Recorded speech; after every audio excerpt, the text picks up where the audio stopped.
2 വർഷത്തെ കോവിഡ് നിയന്ത്രണത്തിന് ശേഷം എത്തിയ പുതുവർഷം ആഘോഷമാക്കി കൊച്ചി.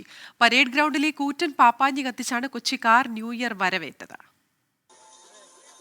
2 വർഷത്തെ ഇടവേളയ്ക്ക് ശേഷം എത്തിയ ന്യൂ ഇയർ ആഘോഷിക്കാൻ ഫോർട്ട് കൊച്ചിയിലേക്ക് ജനമൊഴുകി. പരേഡ് ഗ്രൗണ്ടിൽ സംഗീത നിശ സംഘടിപ്പിച്ചും വഴിയോരങ്ങൾ ദീപാലങ്കൃതമാക്കിയും കൊച്ചിക്കാർ പുതുവർഷത്തെ വരവേറ്റു.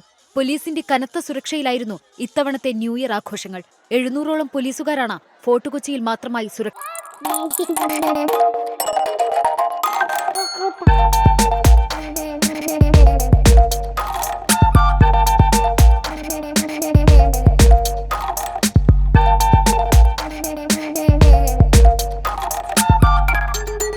തീ കൊളുത്തി കരിമരുന്നിനങ്ങൾ നിറച്ച പാപ്പാഞ്ഞി കത്തിയമരുന്ന പുതുവർഷാഘോഷത്തിൽ പങ്കെടുക്കാൻ മറ്റ് സംസ്ഥാനങ്ങളിൽ നിന്നുപോലും കാണികളെത്തി.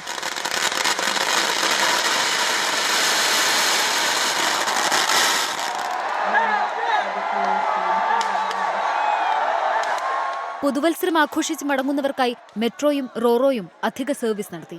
65 അടി ഉയരമുള്ള പാപ്പാഞ്ഞിയെ കത്തിച്ച പ്രതീക്ഷയുടെയും സന്തോഷത്തിന്റെയും പുതിയൊരു വർഷത്തെ വരവേറ്റിരിക്കുകയാണ് കൊച്ചിക്കാർ. സുജിയ പാർവതിക്കും ക്യാമറാമാൻ അലോഷിക്കുമൊപ്പം വിനീത വിജി, 24 കൊച്ചി.